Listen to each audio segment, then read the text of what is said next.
அரசியல் சதுரங்கம் நிகழ்ச்சிக்கு உங்களை வரவேற்கிறோம். 2026 தேர்தல் களத்தில் பாட்டாளி மக்கள் கட்சியின் தேர்தல் வியூகம் என்ன என்பது தொடர்பாக பாட்டாளி மக்கள் கட்சியின் பொருளாளரும் கவிஞரும் எழுத்தாளருமான திலகபாமா நம்மோடு இணைந்திருக்கிறார். அவரிடம் கேட்கலாம். திலகபாமா மேடம் வணக்கம். பாட்டாளி மக்கள் கட்சியின் தேர்தல் வியூகம் என்ன என்பது தொடர்பாக இந்த சிறப்பு அரங்கத்தில் நாம் விவாதிக்க இருக்கிறோம். முதலில் டாக்டர் அன்புமணி ராமதாஸின் இந்த தமிழக மக்கள் உரிமை மீட்பு பயணத்தில் கடைசியாக நடைபெற்ற அந்த நிகழ்வில் விடியல் எங்கே என்ற ஒரு வெளியீட்டை வெளியிட்டு திமுக அரசுக்கு பல்வேறு கேள்விகளை எழுப்பி இருக்கிறார்கள். இதன் மூலமாக பாட்டாளி மக்கள் கட்சியின் தேர்தல் வியூகம் என்பது திமுக ஆட்சியை அகற்றுவதுதானா அல்லது அந்த தேர்தல் வாக்குறுதிகளை நிறைவேற்றுவதுதானா? பாட்டாளி மக்கள் கட்சியின் இந்த நோக்கம், நடைபயணத்தின் நோக்கம் இல்லது அதிகாரத்துக்காக முன்னகர்வு, இது எல்லாமே தமிழக மக்கள் வளர்ச்சியோடு வாழ வேண்டும் என்பதுதான். அதன் அடிப்படையில் தான் நம்ம பல விஷயங்களை தொடர்ந்து பேசி கொண்டிருக்கிறோம். திமுக அதை ஒட்டித்தான் இந்த கேள்வியும் எழுப்பப்படுகிறது. திமுக நமக்கு போன தேர்தலின் போது 505 வாக்குறுதிகளை கொடுக்கிறார்கள். இது எல்லாமே தமிழகத்தின் நிர்வாகம், மக்களுடைய வாழ்வியல், இது சார்ந்த அவர்களுடைய பிரச்சனைக்கான தீர்வுகளை நோக்கி நகர்த்துவதற்கான வாக்குறுதிகளாக இது வழங்கப்படுகிறது. இதை நம்பித்தான் இன்றைக்கு தமிழக மக்கள் வாக்களித்து அவர்களுக்கு இடத்தை வழங்கி இருக்கிறார்கள். பெரும்பான்மையான இடத்தை பெற்று தமிழகத்தை இன்னைக்கு அவங்க ஆட்சி கட்டில கொடுத்திருக்கிறாங்க. இன்னைக்கு ஏறக்குறைய எத்தனை 4 ஆண்டுகள் முடிந்து விட்டன, 50 மாதங்கள் முடிவடைந்து விட்டன. இன்னைக்கும் நம்ம திருப்பி ஒரு கேள்வி எழுப்ப வேண்டியிருக்கு. என்ன நடந்து கொண்டிருக்கிறது? இந்த கொடுத்த வாக்குறுதிகள் எங்கே? இது மக்களுக்கு போய் சேர்ந்திருக்கிறதா? இதை பற்றி யார் பேசுவது? என்ன நியாயமா பார்த்தா ஊடகங்கள் இதை பேச தொடங்கி இருக்க வேண்டும், பொது ஜனங்கள் பேச தொடங்கி இருக்க வேண்டும். இப்ப இந்த இடத்துல தான் கேள்வி, பொதுமக்கள்கிட்ட இருந்து கேள்விகள் எழும்ப தொடங்கி விட்டது. எப்படின்னா அவங்கவுங்க தளத்துல இருந்து தூய்மை பணியாளர்கள் ஒரு கேள்வி கேட்கிறாங்க, அரசு ஊழியர்கள் கேள்வி கேட்க தொடங்கிட்டாங்க. எங்களுக்கு கொடுத்த வாக்குறுதி, எங்கள் பழைய ஓய்வூதியம் எங்கே அப்படின்னு எல்லா பகுதியில இருந்து கேள்விகள் எழுப்ப தொடங்கிட்டது.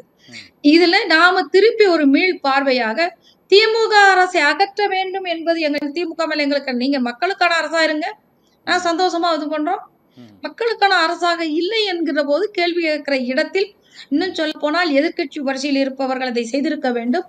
பாமக தன்னை எப்பவுமே மக்களுக்கான களத்தில் நாம் எதை பேச வேண்டும், எதை பேச பொருளாக்க வேண்டும் என்பதன் அடிப்படையில் செயல்படுறதுதான் நிலநிதி அறிக்கை வெளியிடுவது, விவசாயிகள் நிலநிதி அறிக்கை வெளியிடுவது, இதெல்லாம் அதை ஒட்டியதாகத்தான் இந்த ஆவணமும் இன்றைக்கு வெளியிடப்பட்டு இருக்கிறது. இது முக்கியமான கோரிக்கையாக திமுக அந்த தேர்தல் நேரத்தில் தெரிவித்து இப்போதும் அதை நிறைவேற்ற தயக்கம் காட்டுவதாக மிக முக்கியமான பிரச்சனை என்ன நினைக்கிறீங்க? ஒவ்வொரு துறையில இருந்துமே மிக முக்கியமான பிரச்சனைகள் நம்ம தனித்தனியா எடுத்து கொடுக்க முடியுங்க. நீங்க அடிக்கடி பேசுறதுன்னா பழைய ஓய்வூதிய திட்டம், இது நமக்கு அரசு இதுல பணியாற்றியவர்களுக்கு நீங்கள் கொடுக்க போகிற ஒரு விஷயம், அது என்னவா நடந்து இருக்குதுன்னு. இன்னொரு பக்கம் எங்களுடைய கல்வி, அரசியல மாநில பட்டியல இருந்து மாற்றுறதுக்கு நாங்க நடவடிக்கை எடுப்போம்னு நீங்க வாக்குறுதி எண் 2ல கொடுக்குறீங்க. இதுதான் நம்மள பல இடத்துல, ஏன்னா கல்விதான் அடிப்படை வளர்ச்சிக்கான மிக மிக அடிப்படை. அந்த அடிப்படையை நாம தீர்மானிக்க முடியாத இடத்துல இருக்கிறோம். அது வேணும்னு அவங்க அந்த வாக்குறுதியில இது நாங்க மத்திய அரசை வலியுறுத்துவோம் அப்படின்னு சொல்லியிருந்தாங்கன்னா கூட சரிங்க, அவங்க என்ன செய்ய முடியும் நம்ம கேட்கலாம். ஆனா மாற்ற நடவடிக்கை எடுக்கப்படும்னு பேசுறாங்க. அப்ப அது எங்க எடுத்திருக்கிறாங்க? இது போன்று கல்வி, இன்னும் பல்கலைக்கழகங்களில் இடஒதுக்கீடு பங்கீடு, இந்த விஷயங்கள்ல எல்லாம் இன்னும் அவங்க கொடுத்த எந்த வாக்குறுதியுமே நிறைவேற்றவில்லை. நான் என்னைய கேட்டீங்கன்னா நான் ரொம்ப முக்கியமானதா சொல்றது டாஸ்மாக் கடையா சொல்லுவேன். நாங்க வந்தா படிப்படியா குறைப்போம் சொன்னீங்கல்ல, அதெல்லாம் எங்கன்னு கேள்வி கேட்பேன். அது மிக முக்கியமான சீர்கேடு நோக்கி நீங்க கொண்டு போய்கிட்டு இருக்கு. அப்படி நிர்வாக சீர்திருத்தத்துல பாத்தீங்கன்னா லோக் ஆயுக்தா கொண்டு வச்சோம், யார வேணாலும் உட்கார வச்சு கேள்வி கேட்கலாங்கிறது. இன்னைக்கு அது இல்ல. நெசவாளர் நலன்ல நீங்க கூட்டுறவு வங்கி அவர்களுக்கு தனியா கொண்டு தருவோம்னு சொல்லி வாக்குறுதி கொடுத்திருந்தீங்க.